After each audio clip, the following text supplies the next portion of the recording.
It's okay. Denmark can do it. What is Denmark going to do? We're going to Denmark- have it do like a highly edited. We're going to have Denmark go in, do this highly edited thing with like, like the scenes in movies where they'll hack it into something. It's all like the dubstep, but like, like the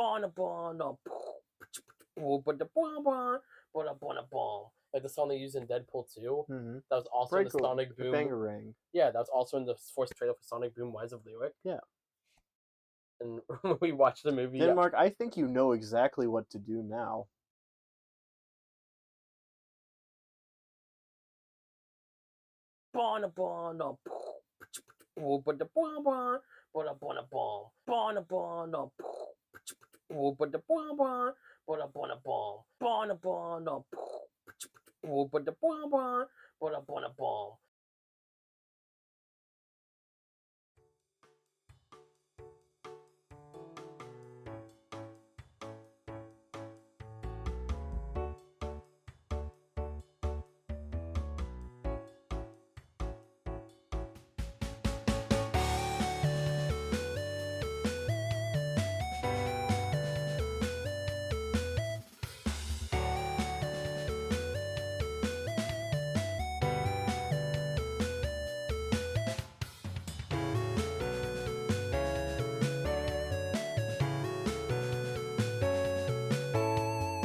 hello, everybody. Welcome to the Save State podcast.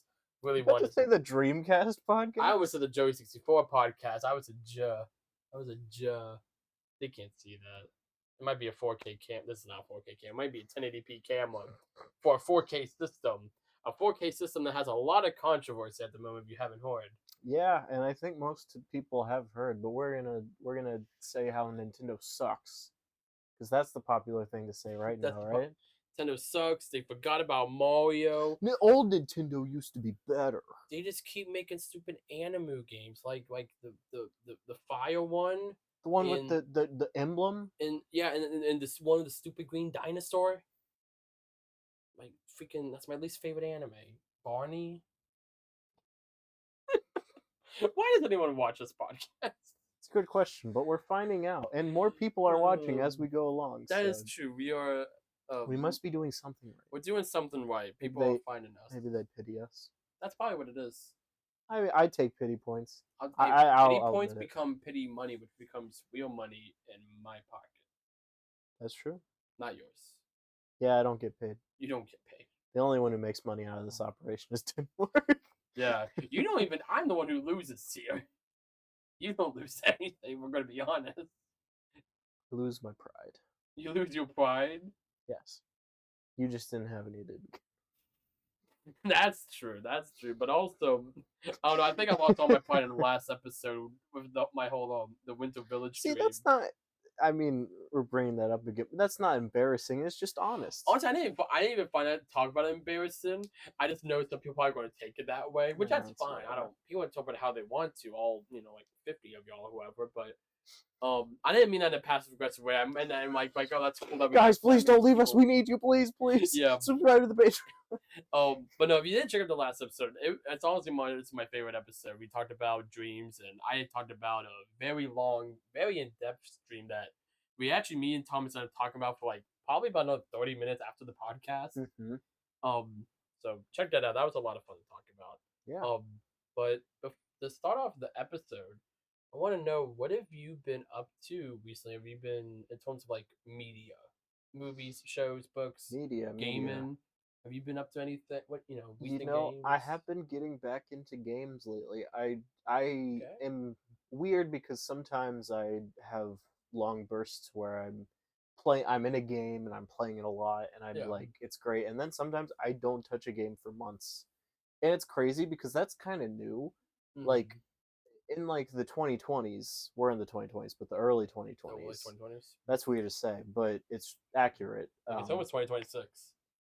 I had all day to play games because there was nothing else expected of me, and I wasn't an adult and had obligations. But now I do, and granted, I could still play games and do, but it's just strange because I don't crave it the same way I used to when I was younger, Yeah, and I don't know why. I don't know if like COVID like burnt out. burned me off of Yeah, games, and it's like I enjoy games still. It's not that I don't like them. It's like I can play like a game for like 30 minutes and be like, yeah, I'm good for now. yeah, And I'd like to think maybe that's like emotional maturity. maybe. I feel like for me, I was getting to the point I was very stagnant in the games I played. Yeah. And more recently, I still love my Nintendo games, but I'm very much at the point like we were just talking about this before the stream. I didn't always only put 10 hours in the Bonanza. I had a phenomenal time of that game. Like I very much feel like I got my $70 worth. Awesome time. Played on stream. Y'all who watch my channel probably saw all that. But I was like, man, I only put 10 hours into that. I was like, that's kind of crazy. Um, but more recently, just trying to get some other game experience under me. I've been really getting into my PS5 recently. I went back and revisited the Sly Cooper trilogy. Um, I I never played much of the Jack and Daxter games, so kind of been my first proper experience with them. That's been fun. Hmm. Um, I was talking to you earlier about Infinity Nikki, from the Nikki series. That's a lot of fun. But most recently, I've been getting really into Gravity Rush, the first and second game, and I could go on about for a while. I'm not gonna go super deep into it. If you follow me on any social media platform, you know how much it's taken over my life the last few weeks. Hmm. Um, I certainly know. yeah. The be blunt, I've in the last 2 weeks I've put in over 50 hours into both titles. Across the two. In the second game, most certainly I'm going to put a lot more in, and those have been probably some of the favorite games I've played this year. When it comes to the end of the year, like so far for me, it beats out Donkey Kong Bonanza. For just games I've played this year in general, I adored Bonanza. But once I beat the game, I didn't feel like a strong drive to finish it. I was like, Hmm. I really enjoyed what I played. I probably did I think I got about half the bananas in the game, but I was super happy with what I played. And like the DLC came out recently, and honestly, I'm excited. I think the DLC is cool. Hmm. We have DK Island, which is really cool. That has that new Emerald Rush mode. I think it's called Emerald Rush. Yeah. That has it's like a roguelike. That's Hmm. really cool. But also on that same flip, it is $20.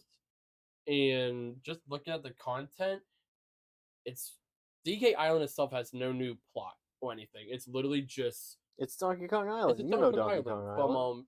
Donkey Kong 64, which is cool. It's from the 64 versions. They could have very much gone with like the Super Nintendo, Hmm. the more recognizable one. But Yeah. and I still go back to the previous 3D game.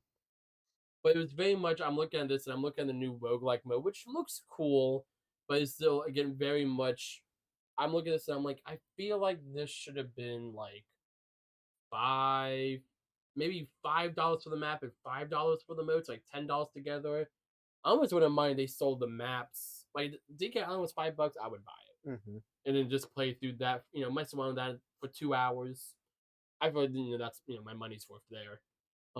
But $20, I'm just like I don't feel a strong urge to go back to the game. Hmm. Even though I just finished it. And that's I feel like a lot of honestly I want to talk about the Switch 2 edition stuff for a little bit. So I recently played through Kirby and the Forgotten Lands. It's Kirby and the Forgotten Land Nintendo Switch 2 edition plus Star Cross Worlds. Yeah. That is the full bloody title. Hmm. Um, and I adore the fourth game. I've beaten it I several really loved it times. too. I think it's the game I've beaten probably the most on my Switch. Okay, sorry. Second most. I forgot about Odyssey. That's fair. Casually forgot that I speedran Odyssey for like 2 years. That definitely takes the cake. Hmm. But outside of speedrunning games, that's probably one I've beaten the most. And I played through the DLC, and I adore the DLC. It was a good 3 hours. Um, I didn't 100% it. It's definitely a DLC in terms of like I think a lot of people like how many hours you could get out of games. Hmm. Um, Me, I'm kind of in this real middle ground. Like some ways I feel that way, some ways I'm kind of like, but what like Donkey Kong, I only got 10 hours out of that. But I'm like, Well, those were a phenomenal 10 hours. it's arguably always like the quantity over quality Quality. game, which honestly has been coming into play a lot more when talking about the wider gaming sphere, because it's Mm-hmm. like you have so much Do you want 40 hours of like okay gameplay or 10 hours of like this is the best phenomenal game ever gameplay. made Hmm. kind of material? Yeah. And like I will say with the StarCross World DLC, those are like think of the best levels from Forgotten Land. That's what all those are. Like honestly, to me, those are the best levels in the game. There's a new boss fight. There is a new arena as well with the new boss fights and stuff. I haven't done the arena, but I know that's probably going to be it's harder than the hardest one from the original game, Hmm. and that took me like 2 hours to beat. So I'm sure this one's going to be another 2-3 hours to beat. So there was a good amount of content, Yeah. but you're paying it. It's $20. It's $10 for the Switch 2 enhancement, which they did do a lot. 60 frames. Nothing in the background. Like mainly the enemies are like choppy. 120 hertz. 4K support, all that stuff, and the game looks beautiful, especially the new levels. I'm like, it makes me wonder what the next 3D Kirby is going to look like, which I feel like is probably next year or two. Yeah. I wouldn't be surprised at I least. always forget that Forgotten Land at this point has been a while. It was 2020, early 2022. Yeah. Like I think it was March or April. Almost 3 years. Yeah, because it was the same year Frontiers came out. And that's how I remember everything. My years, what year, what was the closest Sonic Before game? Sonic, after Sonic. It's like yeah, but BF or AF before Frontiers, after Frontiers. That's legitimately like I'll go back like okay, like Shadow Generations, Superstars, Frontiers. Gotcha. Okay, 2022. I've done that too many times in my head. Anyhow, but I really enjoyed it. But even at the end of StarCross Worlds, I was like, I don't know if $20 is what you want to spend if you're just looking to get into this for the new content. If you've never played the game before, I think that's definitely worth it. You're going to play through the game with all the visual enhancements on top of getting some new content. Go for it. If you're not like a big Kirby fan, or someone who thought the game was just fine or okay, I'm like, I don't know if it's worth the revisit. You know, maybe they added the Switch Online, or I doubt they really don't put DLCs on sale, but if they ever went on sale, um, for me, I'm like, I think the DLC is worth $10, and that's the way they've done it, 10 and 10. But you have to buy it together. Yeah. And most people, and I'm kind of same boat too, aren't going to care that it's like 120 hertz, 60 frames per second, 4K. I notice and I appreciate it, but I'm like, I don't care. Anyone who is caring that much about the specs aspects of a Mhm. game probably isn't playing on the Switch 2. They're Yeah, probably playing on well, like PC. I don't care enough to where I want to spend $10 for that. Hmm. Like I spend $20 for those new levels, and I'm an enormous Corby fan. I do feel like I got my money's worth, but also I can also sit back and say, don't buy this. Hmm. If you're not also a massive Corby fan. Like the only reason why I got the Zelda upgrades was because it came with Switch Online. And granted, those were also only $10, so it was just the upgrades. And that's the same it is on PS5 and Xbox Series X. This is across the whole industry, these upgrades. However, it was still that thing of, I think Tears of the Kingdom look a phenomenal Switch 2. These are basically, especially Breath of the Wild, it's basically a Wii U game. Hmm. Jumping 2 generations ahead, and it looks amazing. I don't even have a 4K TV, but still, I'm sitting here and I'm like, would I spend the $10 for this? Our good friend of the channel, he was our first guest, Lucas. He wasn't going to buy the upgrade until I told him it was free with Nintendo Switch Online. That Hmm. obviously I was like, what are you You stupid? might just take Download advantage it. of it, yeah. Yeah, but it was that thing of like, but even him, he's an enormous Zelda fan. This kid, he drew a map of the original Zelda game. Hmm. Beat Zelda 2. Like even though he hated the game, like he's a very big Zelda fan. But even him, he wasn't gonna buy it just because it's like it's its visual upgrades. Hmm. And I think that leads into just the bigger problem with Nintendo right now.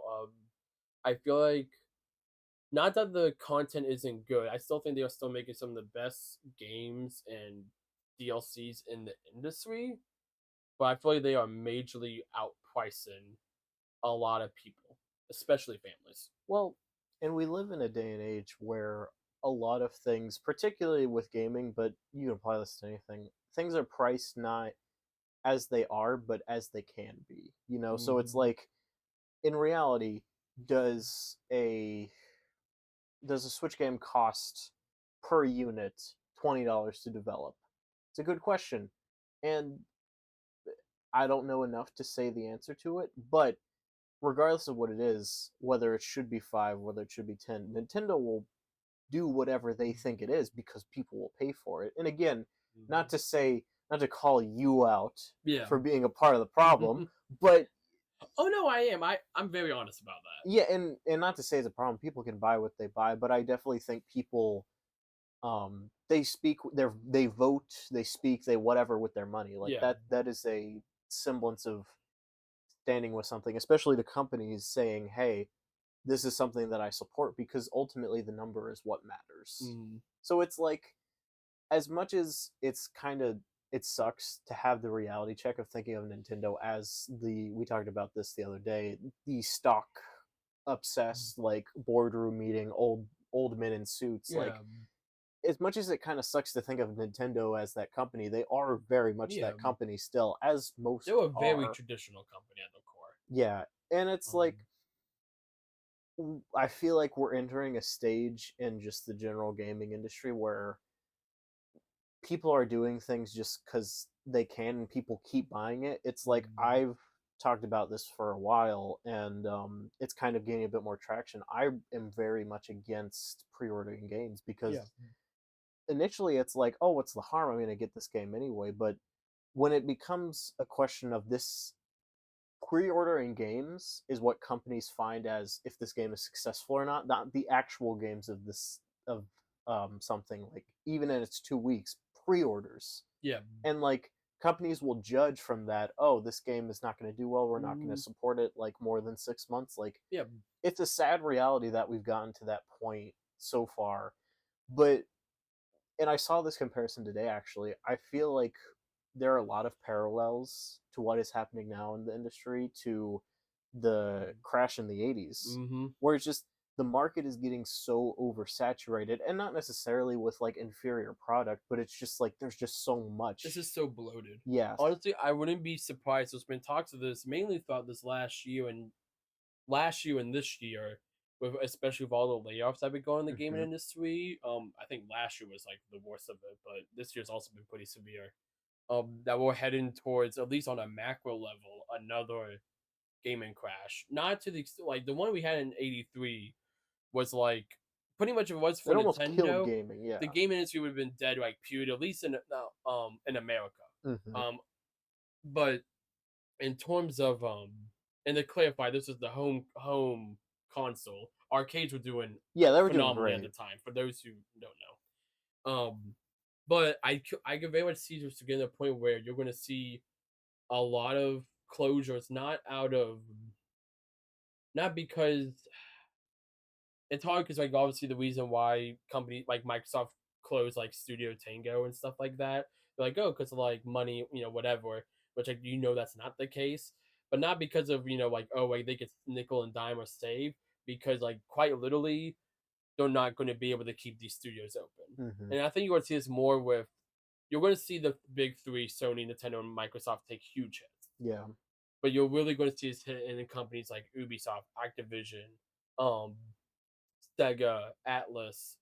I'm really struggling to think of third parties right now. Level 5, etc. Indie teams will get hit more just to the fact that gaming's gonna, as a whole, will. But I don't think indies. I think will be mostly safe. That is the interesting But aspect of all of this, because I will say, like, I feel like the part of the gaming sphere that will crash is like the big names and like the mm, third parties. It's just like the internet itself is very divided on support of these games. And yeah, we joke in, like, I'm sure the title of this video will be something like, oh, Nintendo sucks yeah, because they're a company. And it's like, it's very hard to support a company that you like. To like, we both love Nintendo, we mm, love Kirby, we love Mario. Like, you yeah, can take a look at any of the episodes we've done already just to see that we're fans of gaming. yeah. But to call yourself a fan of gaming but to also like support companies that are making these decisions and having to lay off workers, it's a hard where are my It's hard to words, support. it yeah Sorry. it's a hard cross to bear, I It's guess, in a sense. one thing I will give credit to Nintendo. 'Cause while I don't want like White Knight. a company or anything. Yeah. I will defend them if I feel like people like unjustly saying things about them, and it's anything. But like something I will give Nintendo in towards the game industry, they are like the one big gaming company that still to this day has done a pretty much everything they can to not lay off employees. Yeah. And they have gone records. I can't remember the exact quote, but very recently they went out and said like, "What's the point in us getting pretty much new employees every week, where we could really grow and have 100 employees who have 20 years of experience?" Hmm. And you see, is like Miyamoto still, pretty much all the big figures. I won't list them all. Are still You there, have or they retired. you have the classic like Iwata.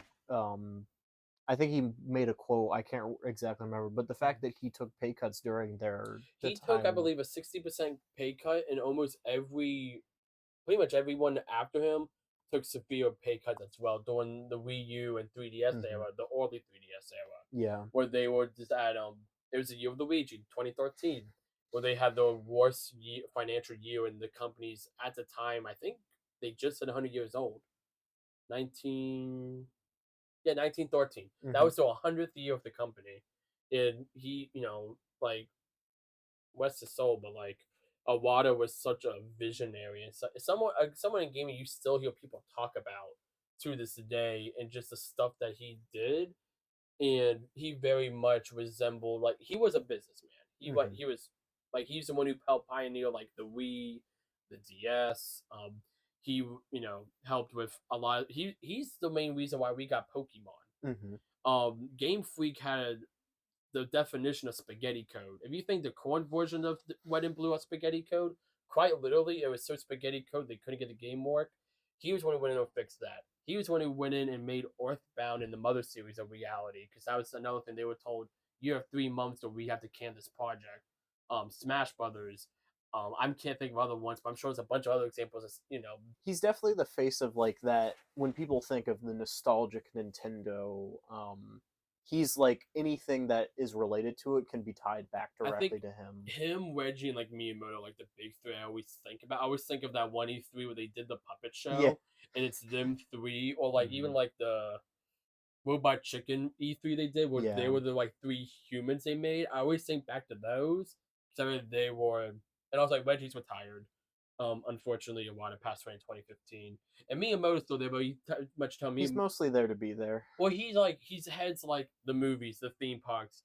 He's like executive producer on like Mario's other games. So, like, he's really more focused on like outside relations. He's the George Lucas of the modern Yeah, day Star Wars. Like he was, I mean, he created the series yeah. and he's very important to it.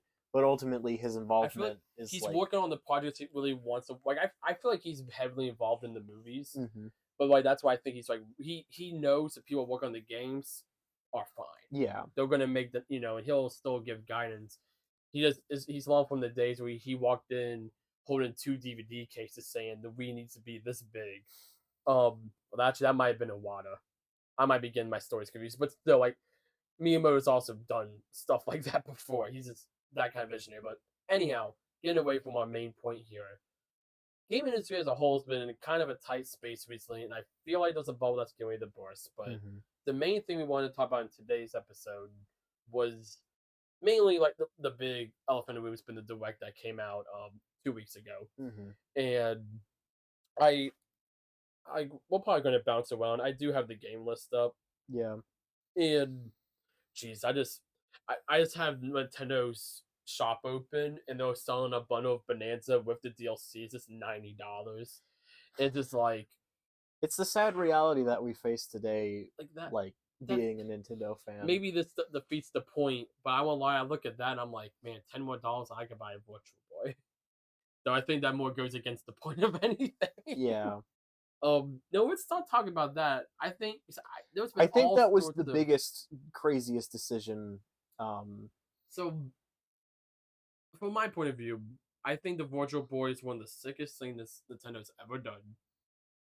Um, as a hardcore Nintendo fan, someone who's always want to be able to have a Virtual Boy, I think that's awesome. It's going to be on NSO, or the expansion pack to be more specific. mhm. Um, and they're selling this really cool peripheral that you can use. And yes, it's $100. That is a lot for really a plastic shell that you put your Switch or your Switch 2 in. I will say I was impressed how they're doing on both Switch and Switch 2. I'll give them that too. Yeah, they could have said, Switch like GameCube. yeah, You like know, GameCube can run on the original Switch. they just. We have 3D All Stars. It's the same Mhm. engine, but also gotta sell the new unit. I get it. I also have a Switch too, so I get to play Chibi Yeah. Robo. Anyhow, but you have that, and that's like my perspective of like this really sick. And yes, it's $100, but like I'm seeing that as like this really cool collector's item. I feel like you probably have a better look at like the more the general consumer's outlook Well, of it's it. just I go back to what I think about when I think about the Virtual Boy is not like it was a step, maybe not a step forward, but it was a step in the um Step to the side. it was a step of like the thought of like virtual reality. And I'm definitely Mm, one to argue I don't think virtual reality as a concept is a fad. I have a lot of faith in that technology and it going somewhere someday. I think even now with the developments that we've made, it's not like something that is like can be applied to everyone, or like it's yeah. not as ubiquitous as a technology as like a smartphone is or a laptop or something. But anyways, so when I think about the Virtual Boy, I just kind of think of that again, the '90s sort of era of virtual reality, like the Mhm. fad, like just the Yeah. see Tron. be like, yeah, like Tron being put into the The game literally, and it's Viewmaster. yeah, and it's just kind of like that was the intent, and then you have the reality of it not even cracking how many units, like I believe it was like 100,000, something like it was a very low amount. like an absolute failure, and the fact that it like actually caused harm to people, like that's the impression that the Virtual Boy led to me. And it's 140,000. yeah, 140, wow. And it's I just question why this is the what who asked for this. Yeah. And it's like Nintendo is definitely a company where it's like we asked for it because we want it, like fair enough. Mm, But it's like also to say here's this cool thing that we didn't have to make. It's $100. Go ahead and yeah. buy it. It's like that's such a weird sort of Mhm. attitude to come at your consumer base, Yeah. for a consumer base that for the most part you are going to know about the Virtual Boy. I know about the Virtual Boy because I just Yeah. I'm kind of in it too, not to your degree, You're but like deeper in it than the average consumer. is who else is going to know about the Yeah. Virtual Boy? Yeah. Like, It's yeah. And that's, I think, like, to going back to my perspective, I think they also know they're not going to sell a lot. mhm, So, like, really, if they could probably sell for like $50 and still make a decent profit on yeah. it. But taking into account the research and development to create such a unique device, they're like, okay, we're only going to sell, let's say, I'll say 50,000. I Mhm, think that's fairly general. That's a fairly accurate amount. Not day one, but just over time. mhm, 50,000 units. Well, we know we could probably get 60,000 people to buy it for $50, or we get 50,000 people to buy it for 100. And you basically almost double your profit. mhm, And I think that's the way they see it. yeah. And like, of course, would I love to get it for cheaper? Yes, but I also will say when I saw the price was, this probably shows it's more my perspective more. I was like, oh, it's only $100. I won't lie, that's Well, exactly what I said. and it's you pointed out too when we were talking about the other day. It's cool from a sense of like video game preservation. Like again, they didn't have to like Yeah, put the whole Virtual Boy library available on a the modern day console. Switch. Like Yeah. I can respect that from like wanting to save these games, but I will say I will call it the hypocrisy of just why choose to do that with the Virtual Boy, a console that ultimately there's not much buzz or even care for people to for No, that to be a people who thing. want to play have played it, Yeah, pretty much. but there are countless games that are just like not available, or if like the server's been taken down, like and maybe not specifically with Nintendo too, throughout the Hmm. gaming industry, but Yeah. again, it feels very much why is this the priority? But Hmm. I think the Virtual Boy also is like it's a good lesson in how Nintendo is framing things nowadays, because Yeah. something that made me laugh when I watched the direct was it had all of like the thing of, oh, buy the Virtual Boy console's $100, and then like last 2 seconds it says cardboard version will also be available. and it's like very obviously the budget version of it. Yeah, if you want to And still you even pointed experience out to it. me, I didn't even realize this watching it. You don't have to have either No. of those to play the games. You can just play the games. Yeah. Like, I think they very much just want to be like look at this really cool thing I feel like Nintendo, especially in that segment, you saw I've always forget the guy's name, but he was on screen the majority of it. mhm, When you see that, or like when Miyamoto comes out for like the 40th anniversary stuff, that's when they'll talk about stuff they're really excited about. And I feel yeah. like that's almost that little kid in Nintendo. It's like, Dad, look what I did, look what I did. And they're like, okay, but how did you do it? And it's like, oh shoot, I forgot to tell you. You know, I feel like it's that thing of they're so You used excited. what with my credit card? They're like, we just want to talk about the Virtual Boy, how cool it is, and yada yada. And they talked about it for like a good 2, 3, 4 minutes, and then it's like, wait a minute, maybe we should have brought the fact that like, you like even just a quick line like, and yes, you could still play this without the headset. Mhm.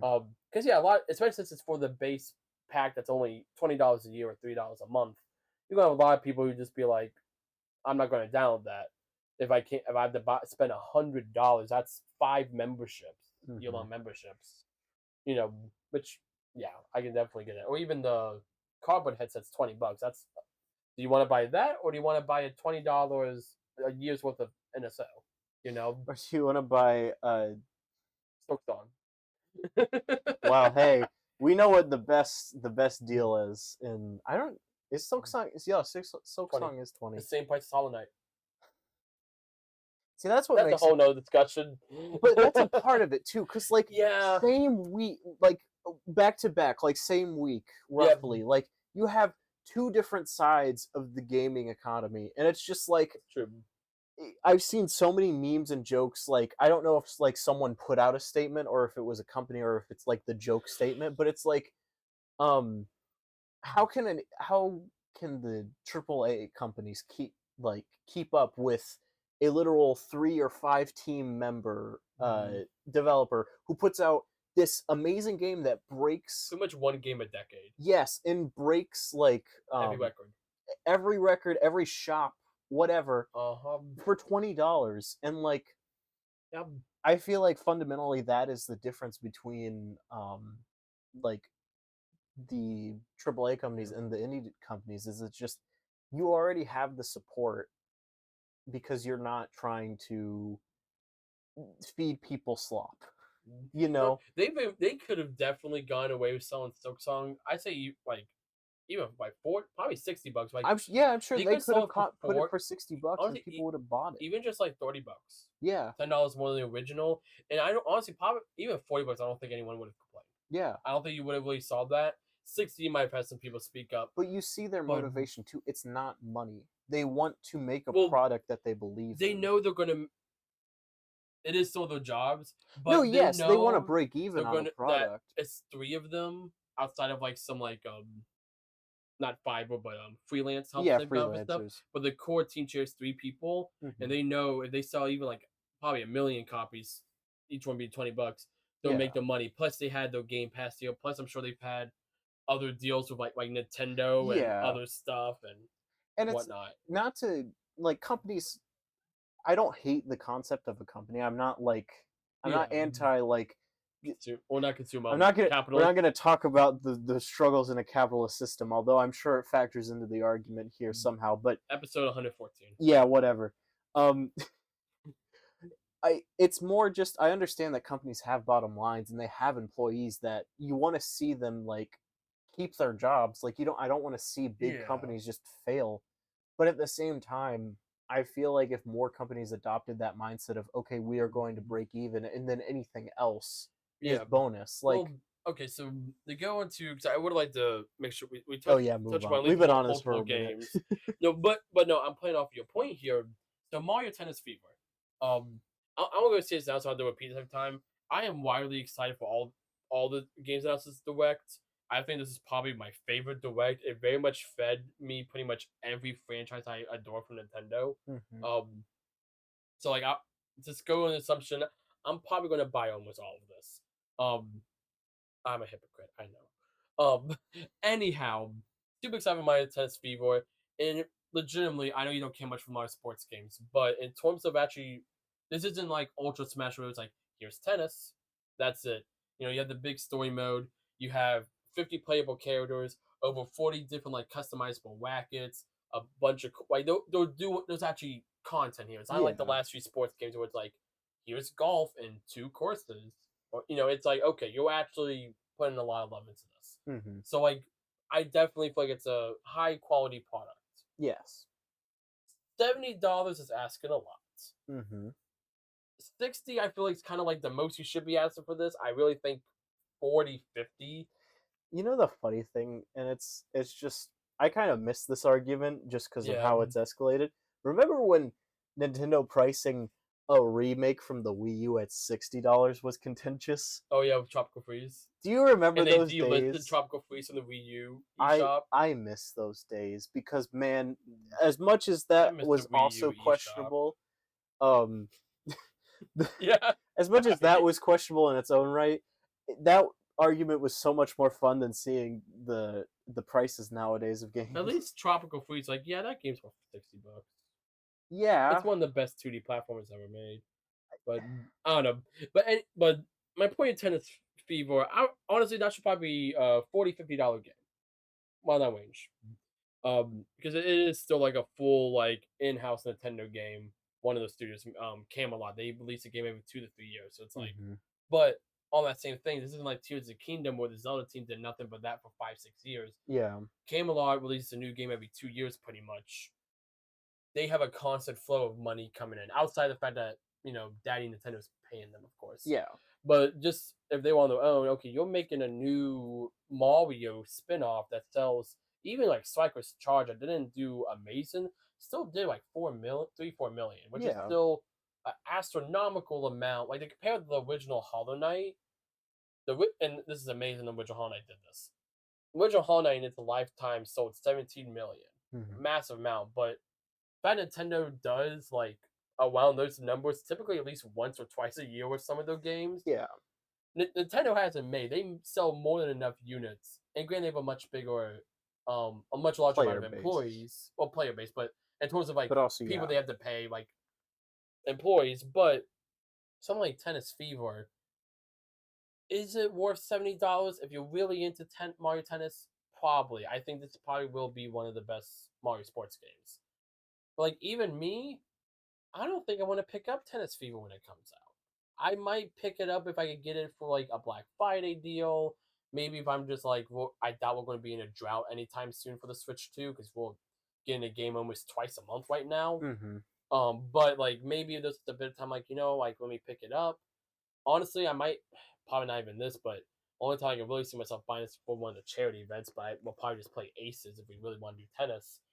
And that's kind of just how I feel about a lot of these games. It feels like almost everything is just like $10 more than it should. Maybe honestly, in this case, $20 more than it should. You know what it does feel like after you pointed out, like, I probably just play Aces? It kind of feels like the kid pointing out like the thing that's like, oh man, mom, I want this, and then mom is like, but we have this at home. Yeah. That's kind of what it feels like nowadays, except you Well, understand the mom's point. especially since Tennis Aces is still being sold for $60. Honestly, I didn't even think about that. Right now, you can, probably in the even if you go to GameStop, you could. I'm gonna look this up right now. I'm gonna break the pace of the episode. Mario Tennis Aces, GameStop. How much is it? Right? Because that's what most people probably buy. You could buy a physical copy of Mario Tennis Aces off a GameStop for $35. If you want to buy it from the eShop or from Nintendo, okay, 60. So, but we'll go with that. To say you But own most people buy from like GameStop GameStop, or. but even if we say you only buy straight from Nintendo, or if you go to Walmart, it'll be like 50, 60 as well. Mhm. You still so for $10 less. We say you'd say $10. And in all honesty, you you get in Mario Tennis. You're get. You might not get, I don't know, I can't think of who's going to be in the new game. Probably maybe like Kid Pauline's going to be in there or something. I Hmm. can't remember. They are literally doubling the cast of that game. So like there is a lot of new content there. Again, the playing devil's advocate almost for myself here, Yeah. but at the same thing, like I have. Sorry, I have to hit the mic this once episode. Um, I have a nephew. if he won Mario Tennis Fever, I would probably buy him Aces and tell him it's Fever. or just be like, hey, here's the new Mario Tennis game. Probably just give him my copy to be honest. Mm-hmm. But the only way he would probably most way he plays new Switch games, especially Switch 2 games, it's through me. But when I buy him a game, it's like okay, oh he hadn't played Mario Wonder of two, it's been 2 3 years since it came out. I bought him Wonder, Mm-hmm. and I'm like, especially when you're young, granted Wonder was still like $60 at the time, but again, a game like Wonder, Jesus, the more I'm talking about it, the more I'm getting upset at Nintendo's price. And Mm-hmm. I was kind of almost ignorant for a couple of months now. I feel, but geez, someone's so sorry. Let me not get distracted. I'm gonna get distracted. Let me not look at Macari. Someone's selling Tennis Ace on Macari for $20. But again, you can get But these that games for goes back cheap. to the point, like we've brought up multiple times, especially you bring up like your nephew and like just the concept of like if I was a parent in this generation of gaming, I would not buy like especially if my kid already had a Nintendo Switch, I wouldn't buy them a Nintendo Switch too Yeah, because the overall cost of upgrading and for what you get, like not to say any of the games are bad, but like it's it's much more worth it to me as like if I were a parent to say, "Oh, let me get you this Switch game that's not as expensive, that's still new to you, well, but not the brand especially new." since they're still making new Switch games right now too. Yeah. Like we're gonna get into this a bit, but like you got Galaxy 1 and 2 coming out, and I'll get into my thoughts on that. But you have Galaxy 1 and 2 coming out. You have Prime 4. You have Tomodachi Life. You have Rhythm Heaven. You have I still can't believe that Yoshi game's a Switch 2 exclusive. I think it looks good, but I thought it'd be Switch 1. I'm sure there's some other Pokemon Legends Hmm. CA. Man, why does that feel like a mouthful? It's only like 2 words. But anyhow, sorry, Legends gotta fill my quota to make the Pokemon fans upset. Every week. Anyhow, well, no, I really need to blame to make them mad is what's it called? Mega Dimension DLC. There you go. You're welcome. We'll get to that We'll later. get to that too, but no, I'm gonna talk about Galaxy 1 too because now I brought it up. Okay, I'm upset. This is the announcement that legitimately made me. The rest of these, even like Tennis Ace Fever, proving my own point. Even Tennis Fever, I say I'm not gonna buy day one. If I have the money at the time, I will. I will. Though out of a lot of the games, that's low on my list. Um, Galaxy 1 and 2, I will not be buying for myself. Um, one and I also have both the games on Wii. I can play them that way, but I am very much type of person. Like when I replay Galaxy 1, I never bust out the Wii. I play my 3D All Stars copy. I do. I really like the luxury of I can play this game on a modern hardware. It's a nice luxury. Yeah, it's like Return of the Dream. Granted, Return of the Dream Deluxe added a lot of new content, but even It's then, still the base game. if it was just if they literally, I'm trying. What's a game that they just ported? Pikmin 1 and 2 on Switch. There we go. Yeah. They literally just threw them on the Switch. You can buy them for about the same price at like a retro game store, or when the Wii U eShop is still open, cheaper. And I own them on the Wii. I own them on the GameCube. I own them on the Wii U. I bought the games on the Switch because it's more convenient. Same Yeah. with all the stuff on Nintendo Switch Online. I own NES, Super Nintendo, etc. games. But with Galaxy 1 and 2, and it's in the direct. I was like, oh, that's really cool. I'm like, I'll be honest, and I was like, I'm probably not gonna pick this up because I just 100% in both games this year. Hmm. But I'm like, I'll probably still pick it up when it comes out, or maybe like Black Friday. And I'm like, like the combo back for like $40. I didn't even like say like try to predict. I just assumed, oh yeah, $40. I'm like 40, $50. And yeah, I'll probably pick it up just because it'd be cool to have the physical and the movie coming out. Hmm. And then we go to I did another stream after my reaction once all the prices went up. If you want to buy these two games together, either online or the physical, it is $70. So that's $35 each. Excuse me. If you buy them separately, it's $40. So $10 from each one. That's or no five. That's $5 more. Actually, is it actually?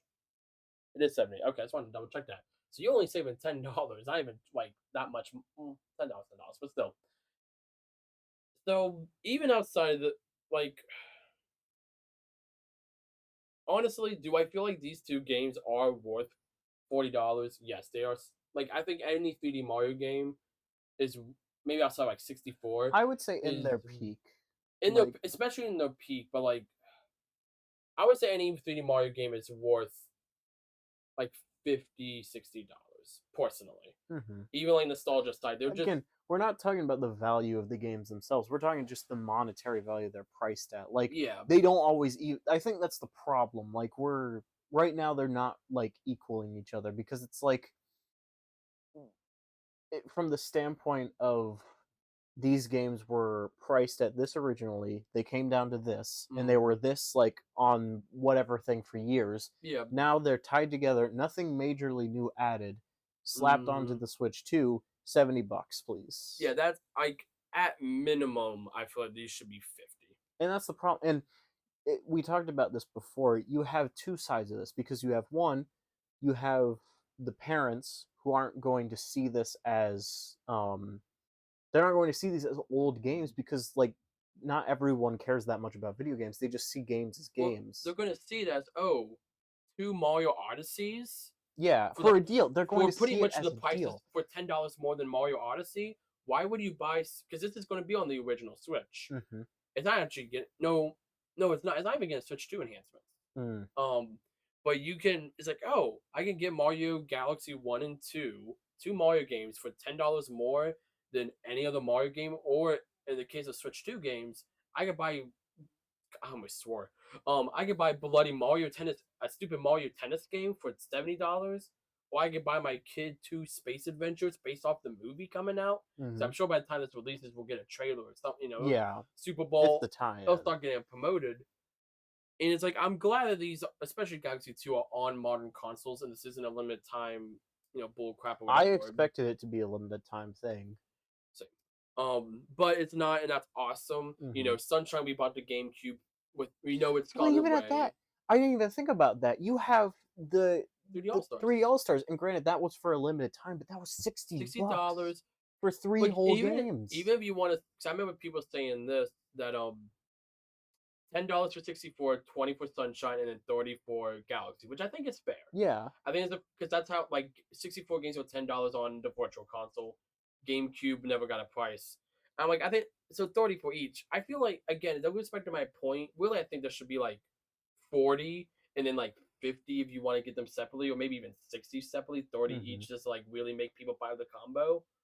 But even if it's just $10 less, I feel like it wouldn't born as harshly. It's just like, okay, $30 for each. Like, okay, that's a bit more reasonable. Everything just feels like it's $10 more than it should be. Hmm. And Nintendo already has a Nintendo Premium. Just Yeah. because when you buy a Nintendo game, it's going to be almost every time it's going to be quality. Hmm. They have that reputation. It's why they don't lower the price of their games, which is like understandable to a extent. But with it being this expensive now, it's like, during the Switch era, yeah, it would suck that you would buy Odyssey 8 years from now and it's still $60. But well, at least it is a modern day $60 experience. Like this, I don't. It's just like, and then okay, I'm gonna go on a rant about prices for a bit. Go Okay, ahead. so we have that. The Pokemon DLC. I'll be honest, I don't care that they announced it early. I know that's scummy. I think I'm just numb to that because Nintendo's done this several times, Hmm. including Pokemon Company has also done this before. Yeah. But whatever, $30. That's stupid. Yes. That should be like we don't even know what's going to be in here, so we probably should just haven't revealed the price at the very least yet. But just from what I'm guessing, it's going to be based off other games. It's probably going to be like $15 worth of DLC, and I think that's me being generous. Hmm. Um, Because the main thing with those is they just mostly introduce new New Pokemon. Pokemon and like one new area. Freaking the one on Scarlet and Violet was 20, and that was two massive areas. Matt, like those, I need to go back and play those because I've heard nothing but good Honestly, things. if that was If that was if that was I 30, shouldn't say this. If that was 40, I would have paid $20 for each of those. I that's Like a bit more that's of a a rough. lot, But honestly, but that's how like full of content. Like just from the trailers, I remember yeah. looking at these and being like, man, these look really sick. And then I play them. We have that. Prime 460. I honestly I can't complain about Prime 4, but we'll get to the Amiibo because that I'm upset about. Honestly, I'm happy that Prime 4 is 60 because I feel like Thank if the goodness. price had never been released or whatever, Yeah. like if that wasn't already like a game that has been expected for years, I feel like they would price that at 70. But I feel Mm, like that's the one that they're like, yeah. we can't do that. Well, Switch 2 Edition 70, so there you go. But at least But they have the option to buy it at and I 60. wish like again Galaxy. I guess when Galaxy's not getting a Switch 2 Edition, never mind. But I don't know. Again, like Hyrule Age of Imprisonment, Hyrule Warriors Age of Calamity had a stupid amount of content. A really phenomenal game. Even better when you can actually play it at 60 frames per second on the Switch too. Mm-hmm. But $70. I mean, this is a spin-off Zelda game. We're It's a pricing this at the same amount as Tears of the Kingdom. Corby Airwiders. I am stupidly stoked for this game. My boy Bandana D is back. $70? We're saying this is worth $10 more than Forgotten Land? a Kirby racing Really? game. Like what what looks It like looks good. a amazing game. Mm-hmm. I am not pushing back the quality of these games. I want to make that clear because I know some people are like, oh, these games are bad. I will say For what they are are not great bad. games, but They're just not worth 70 it's like bucks. And you brought it up before what Doug Bowser said about the very low pricing. And you said that almost your exact words were, it's a load of crap. yeah, 'cause Like, I was so I generally believe when Doug Bowser said that, and we had Welcome Tour at what $5-10, Dragon's Drive I think was 20 or 10 or whatever it was.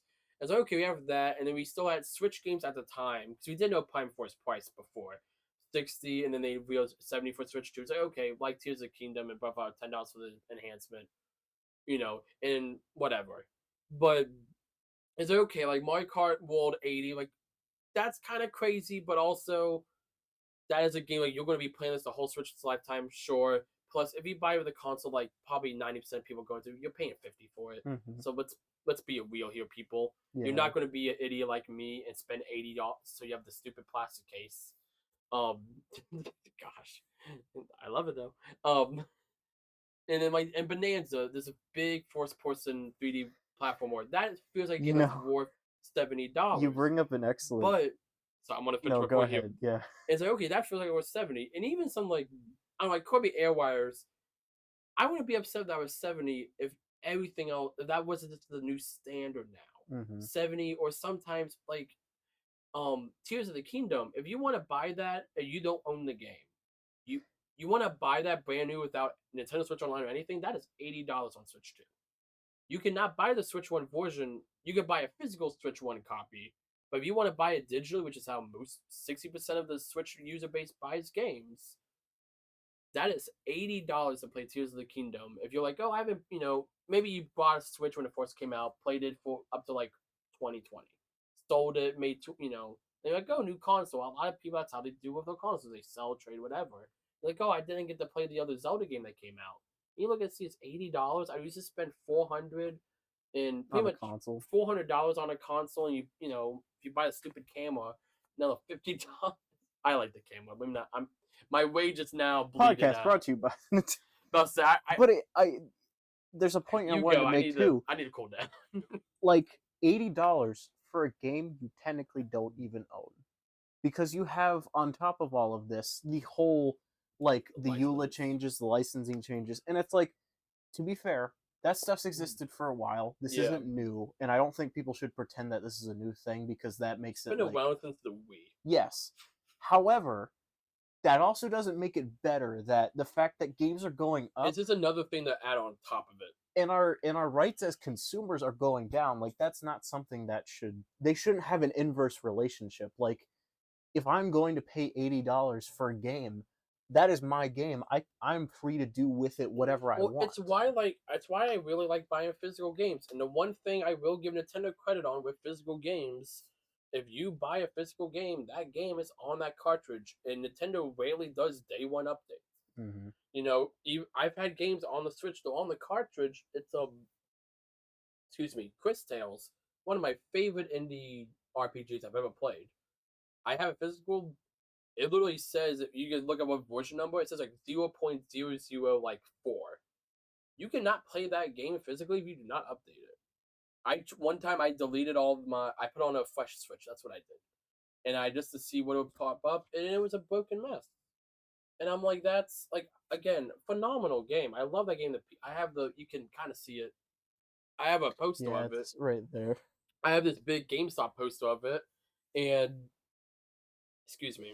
But even then, I'm just like, what the heck? But in Xbox and PlayStation, they've basically been their disc are basically the game key card things that Nintendo's now introducing. And again, I'll give Nintendo credit. I like that they have this is the game key card. But in that same thing, and Nintendo has said that they don't plan to use game key cards as an option for third parties, which I respect them for. But also, pretty much every third party is using game key cards, and it's like, How long until they will? yeah, like that, and like again, I'll give who is it CD Projekt Red. Mm-hmm. That was a selling point of that whole all of if any game that was at the launch should have been a game key card, should have been that game. That game's like I wouldn't have complained if it was. But they stuffed that whole thing on a 64 gigabyte cartridge. Mm-hmm. It's phenomenal. Yeah. Um, and that game was the highest selling third party Switch 2 game. I think it still is. The only thing that's been beaten it's been Nintendo's own games.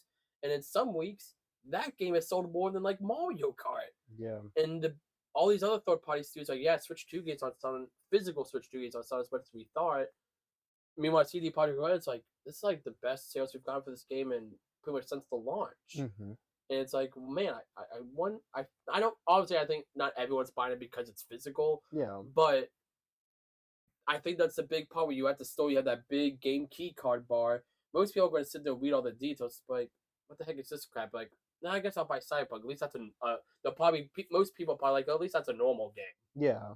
Grab it and especially when they're all the same price. Well, yeah, and I think too, I've really come to appreciate the.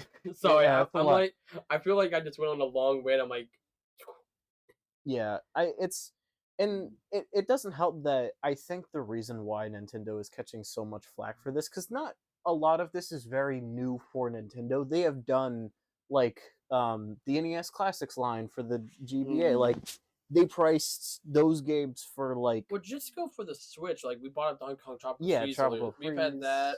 Almost every Wii U port they did was $60. Mm-hmm.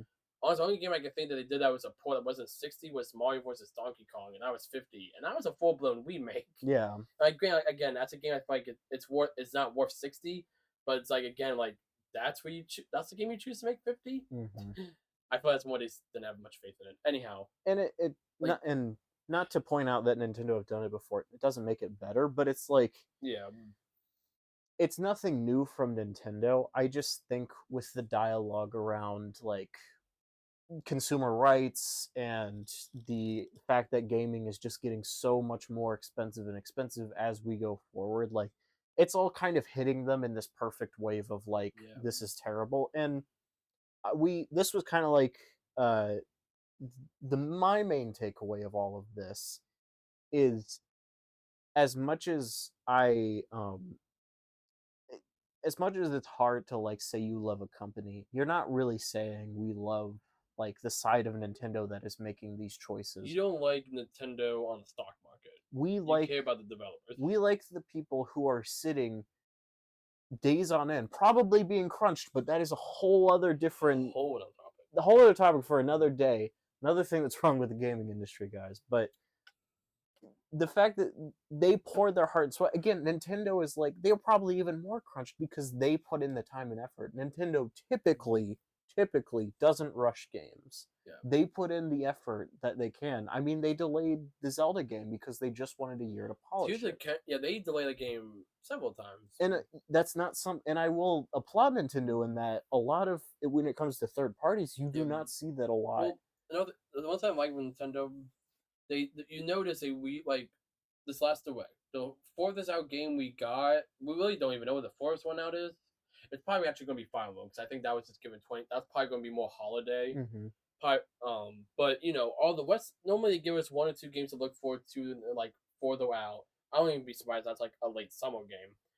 But every game that got announced was either games we already knew about for this year, a few new ones for this year, and then it was almost exclusively spring 2026. Yeah, because they're not going to be like, oh yeah, we have, I don't know, like obviously they're working on the next Animal Crossing, Smash Brothers, Kirby. Heck, I'm sure they even doing talks about the next Mario Kart. You know, they're always working on these next big things. But why are you going to be like, oh yeah, next Zelda game's in development.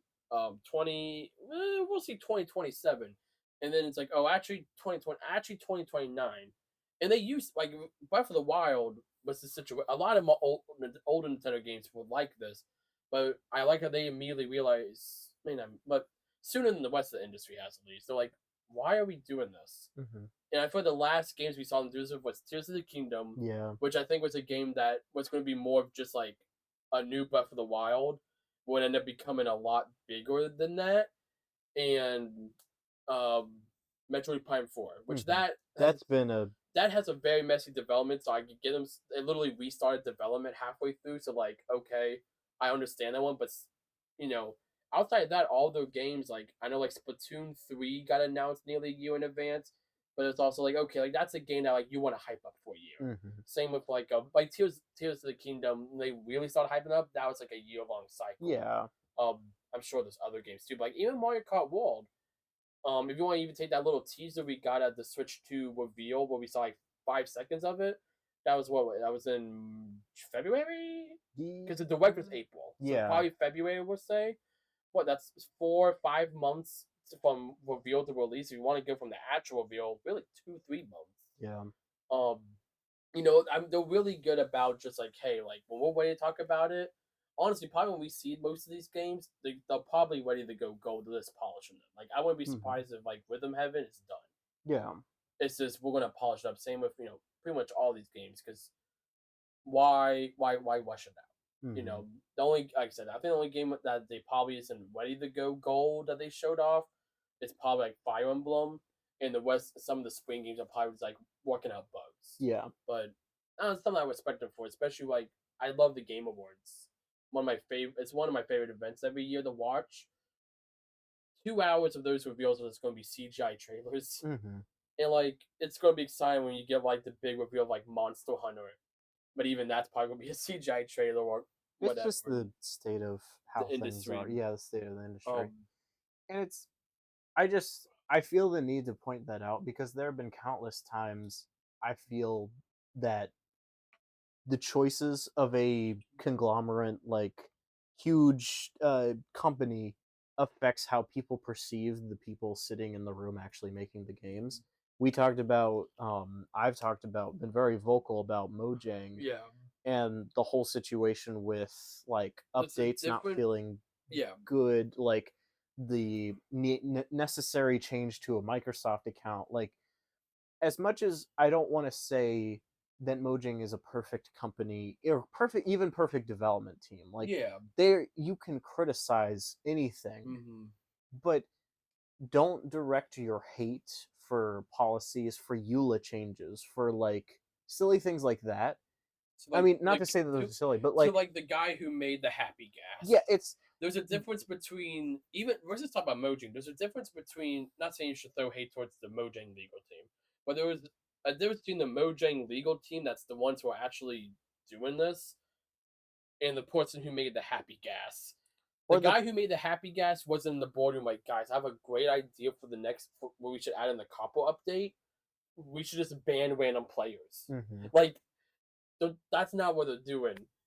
That's and it really is probably more Big Daddy Microsoft making a lot of these, despite the Microsoft account stuff and all that. But And again, not to white knight for a company that has more money than I will probably ever see in my collective yeah, existence, but I care a lot about um, the people who take the time to make games, and I yeah, have a lot of respect for it. I have a lot of respect for Minecraft. I have a lot of respect for Nintendo because these developers are the root cause of like inspirations that are mm, deeply rooted inside of me, and there are things that like I go back to sometimes on a daily basis, and it's yeah, like I have an appreciation for that.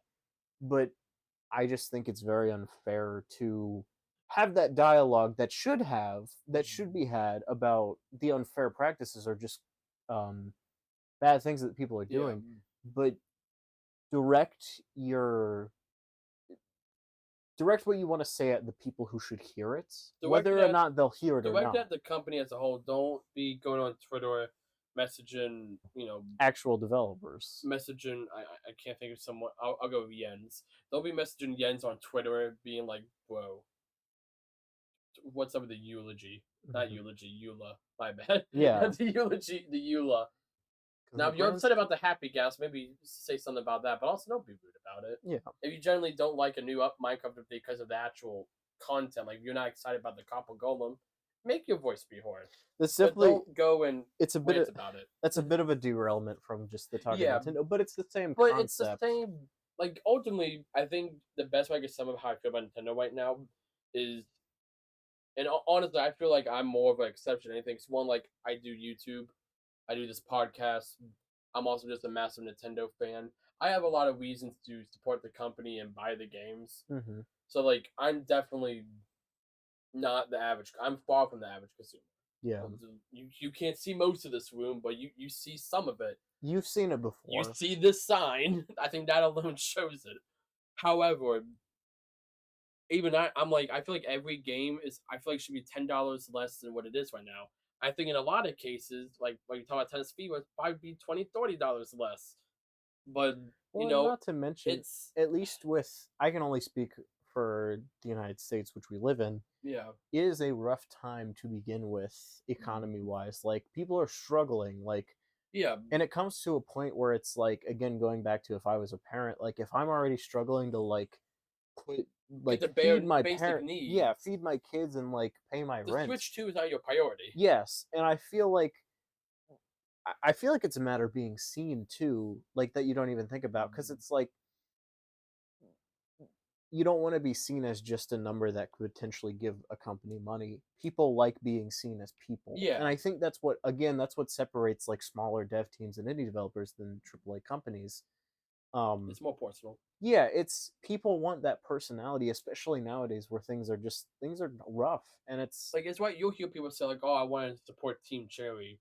You will never hear someone say, like, "I want to support Nintendo." Maybe they'll say, "I or want to like support Zelda," Ubisoft or "I want to or support Kirby." yeah. But it's again, you have that personal connection. I don't put, there's a very big difference between the two. Mhm.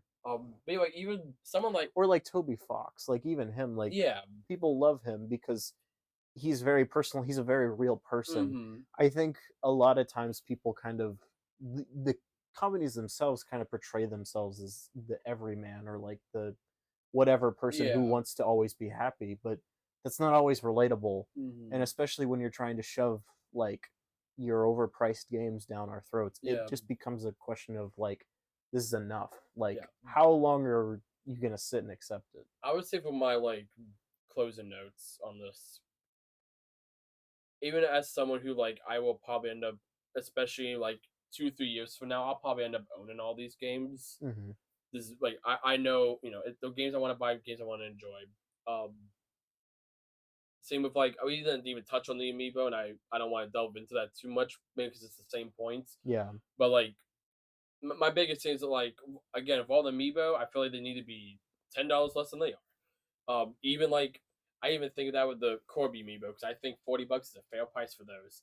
Um, Tell me I'm wrong. Um, Anyhow, let me focus up. Hmm. Ultimately, my thing, what even someone like me, like I buy pretty much every Nintendo game. This upcoming holiday season, I will not be buying every Nintendo game, and this will be a force for me in several years. And it's not even because of which I don't even. The only one I can think is coming up that I just don't have a desire to play was Galaxy 1 and 2, just because I You just want to. just did it. I just play through those games, so that's Nintendo's not going to make sure that personally haven't played, whatever. But even throwing that out, we're getting about two, in some cases, if you want to include DLC, 3 games a month right now, which is awesome. And I like that for the most part. It's a fairly 50-50 split between Switch 1 and Switch 2. But even someone like me who's such a dire Nintendo fan, I feel like I'm just being outpriced. Someone who, like, yes, I do put a probably irresponsible amount of money into Nintendo and Nintendo Switch products, but between, of course, this a very expensive console, the games being $70 to $80. I love Amiibo. I'm super stoked for like the Corby. I can't want to say Star Allies. Corby White's Amiibo. The Samus on a bloody bike Hmm. Amiibo. The The Sam Rosalina reading the book and the Rosalina Mario Mario one. one. Those look super cool, and I want to buy them. But like, I won't lie. When they revealed the Galaxy Amiibo were going to come out in April, I was relieved because I was like, the Corby one's coming out in November. I will be buying Air Riders the day it comes out. I will buy that. I probably, honestly, I'm pretty certain I will not be buying those amiibo when they come out because that's $70 game, which like to me I feel like it's worth it. $70 game, $250 amiibo. That's 100, pretty much after taxes. Maybe not $200, but pretty darn close to $200.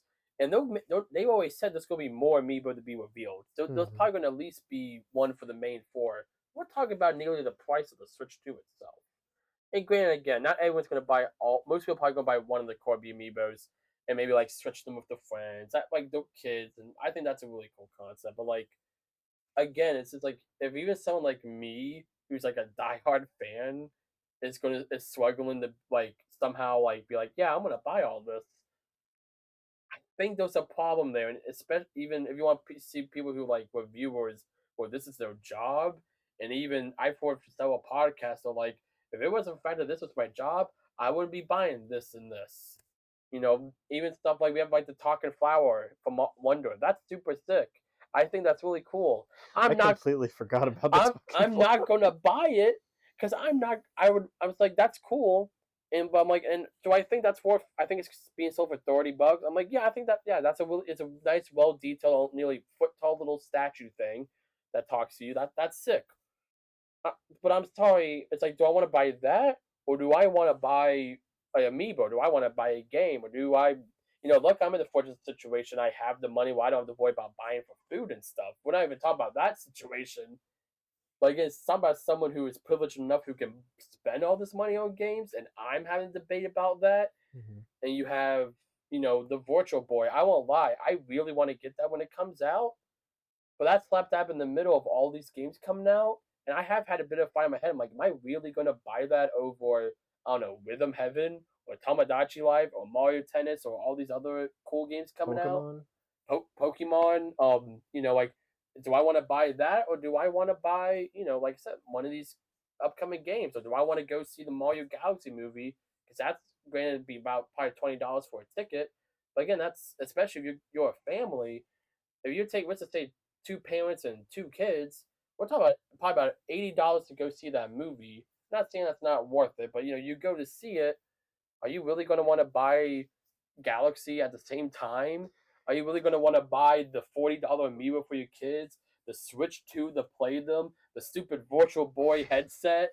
It's It's just expensive to be a Nintendo fan right now. it's just extremely expensive and And this kind of goes back to yeah. the I've been very hesitant on the thought of buying a Nintendo Switch 2, and I think this direct is kind of solidified of I think I'm still okay waiting because Yeah. I'm not in any rush to buy And $70 I games to don't play. blame you. I've been on Wicker multiple times. I love and adore. Give me that. Give me that. I like my props. I love and adore the Switch 2. Like legitimately one of the best designed handhelds I have ever played, and of course the home console as well. I sit here and I click around with the magnets. I played Welcome Tour for like 10 hours. I yes, I am the person that Nintendo knows. You are the problem. Like they know I'm the sucker who's going to buy this crap, Hmm. even if it was like $1,000. Might have to refinance a little bit, but I would do it. I'm just being honest. I Hmm. am. We're talking about two sides I of know, I the know you river are. here, Yeah. which is why I like this dynamic. But even I've told you, I've told people at work, I've told people, and they ask me, hey, like, Should I get a Switch? and I'm like, I tell them no. I'm like, not because it's not a great console and it's not amazing games. It is worth the price, in my opinion.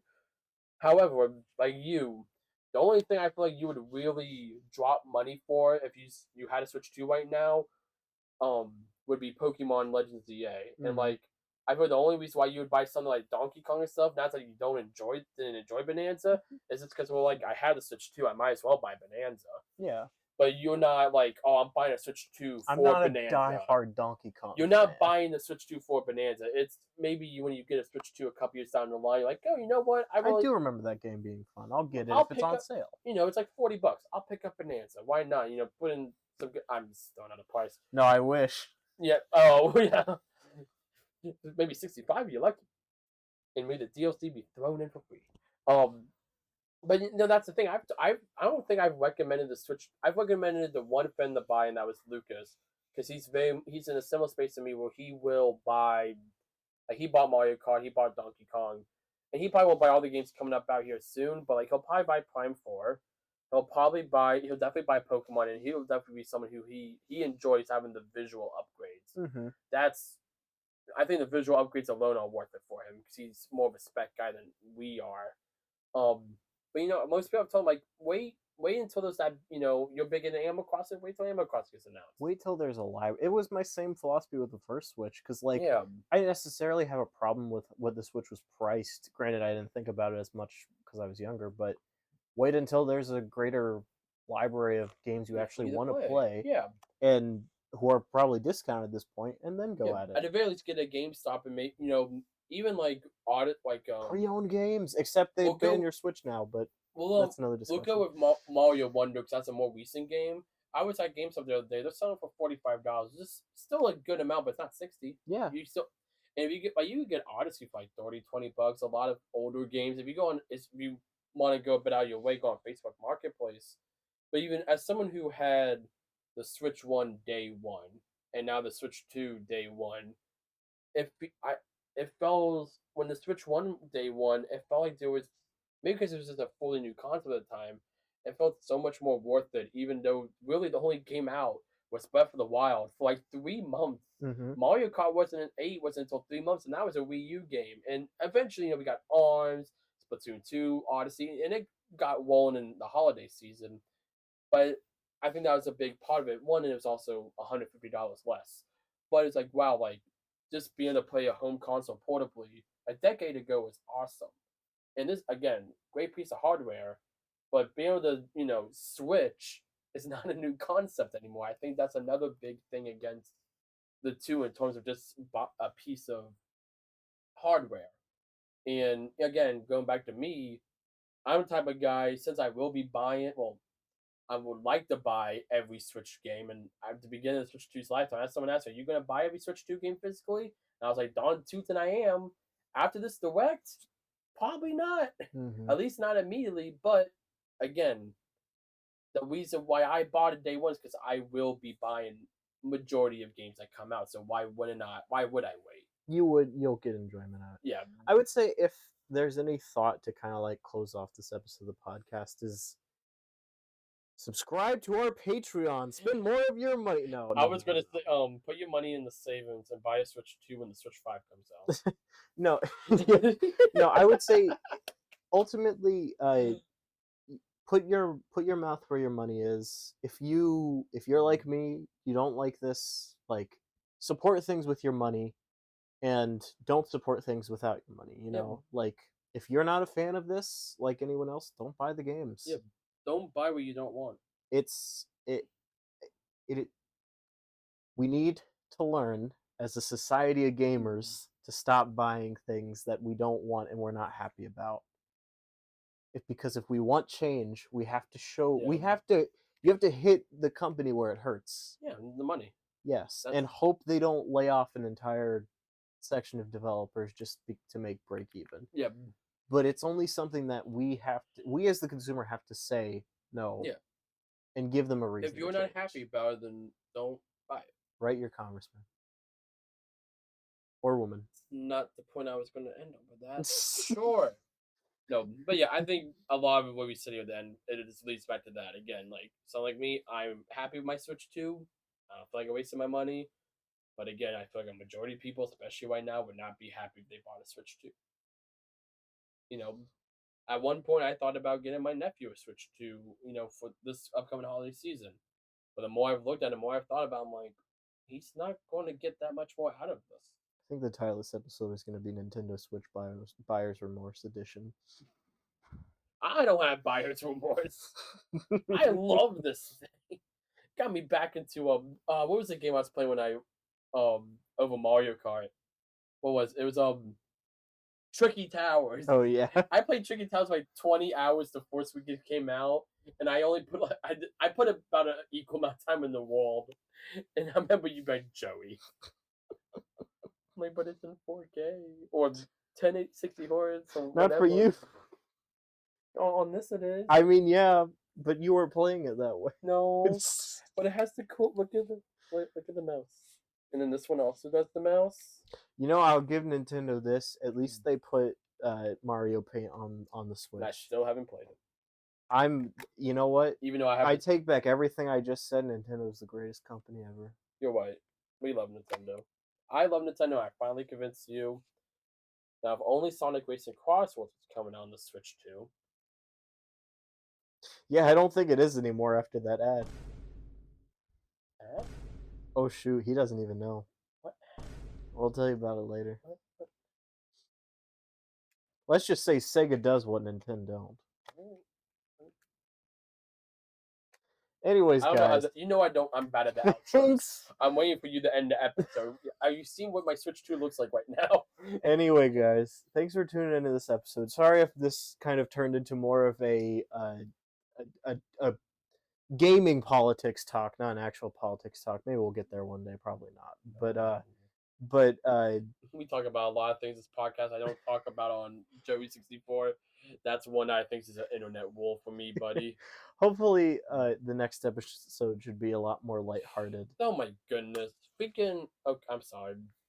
Micro SD Express micro SD cards on this. The fact you can't use the old ones. Yeah. I'm sorry, end of episode. I'm done. I'm done. Yep, I'm done. Thanks, do the guys. Outro. Don't forget to subscribe if you like it. We're trying to put out more content. We're always looking to improve the episode, so if you can think of a way that would make it better. Denmark, can you join me on the couch? Since actually, wait, you can join me on the couch. Put Joey back in. You figure out how to do it. You can do it. I know you can. This is going on way too long. Anyways, guys, for those who are still here, thanks for watching, and Comment banana. Comment banana.